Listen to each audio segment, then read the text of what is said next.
Can you start speaking now, please? One of my favorite TV shows for a long time has been The Simpsons. It's very famous, but I'll describe it anyway. It's a cartoon sitcom about an ordinary family in an ordinary town in the USA.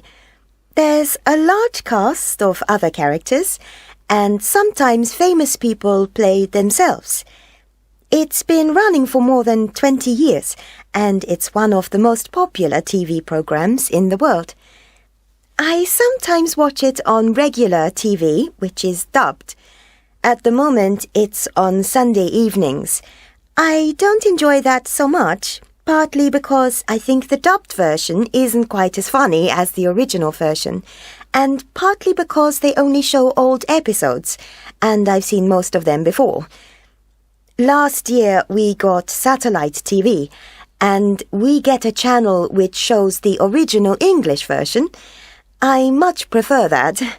It's quite fast, and I find it quite difficult to follow, but I usually watch it with subtitles in English, which helps.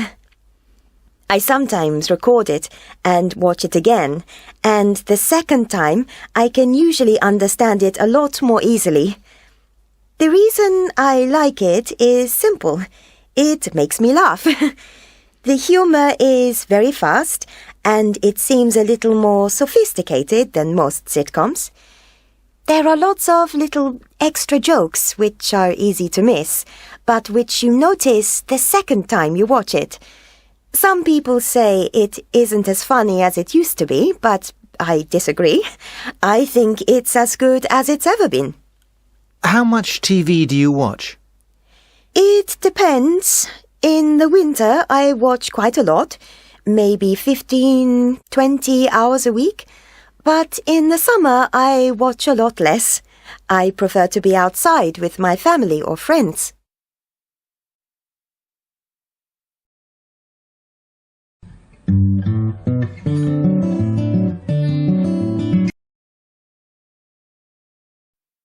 We've been talking about television. I'd like to discuss with you one or two more general questions relating to this. Let's talk about the news on TV and from other sources. How important do you think it is to keep up to date with news and current events?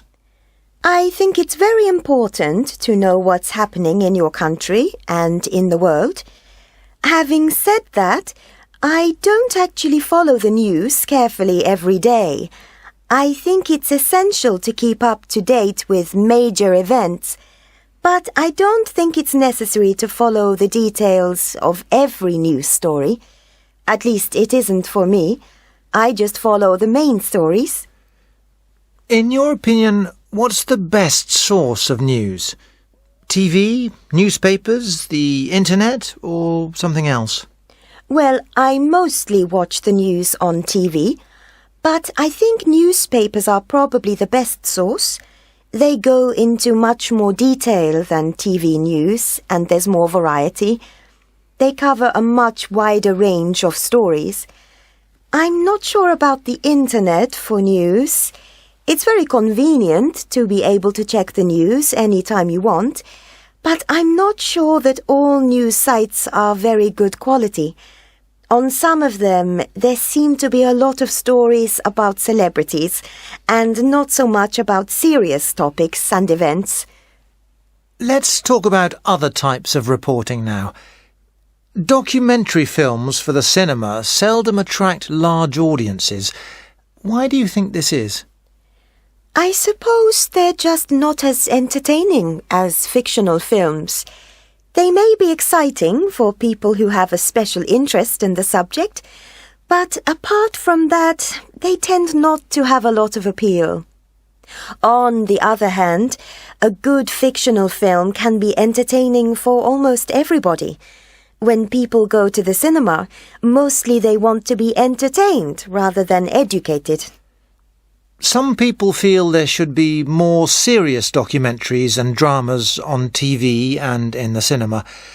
Do you agree or disagree with this? I don't really know if I agree or disagree. Of course, it would be good to see more serious TV programs and films, but I'm not sure it's a good idea to try to control what kind of things get made. TV companies and film producers make what they think people want to see. I can't imagine them making things people don't want to see just because somebody tells them to. What do you think could be done to promote more serious types of TV program and cinema film? In my country, we have one arts channel which is owned by the government. It shows documentaries and films that probably wouldn't get shown on more popular channels. I think film festivals are a good idea too. They generate a lot of interest in smaller films and independent producers. Many of those films are documentaries and serious dramas.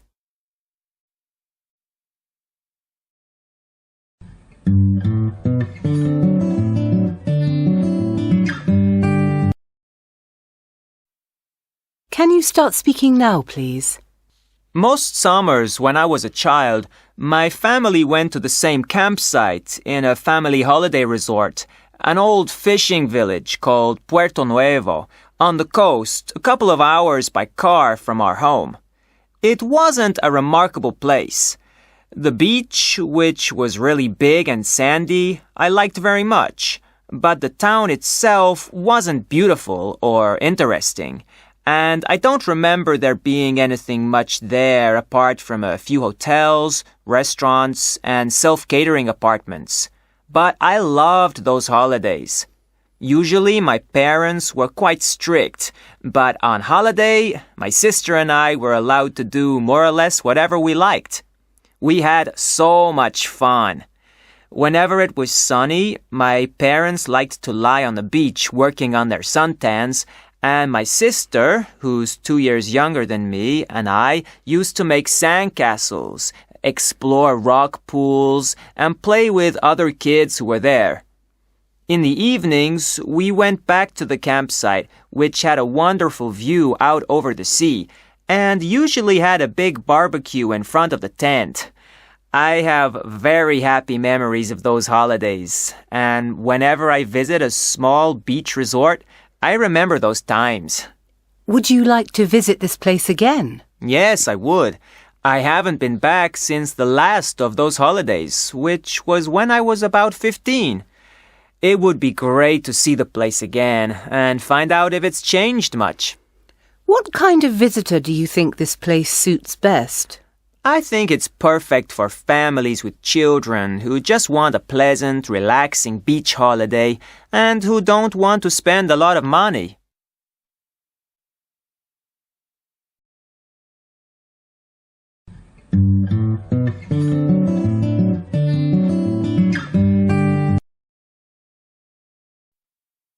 We've been talking about holidays. I'd like to discuss with you one or two more general questions relating to this. Let's talk about travel and tourism in general. Millions of Western tourists visit holiday resorts in developing countries. What do you think attracts them? Well, price is probably a major factor.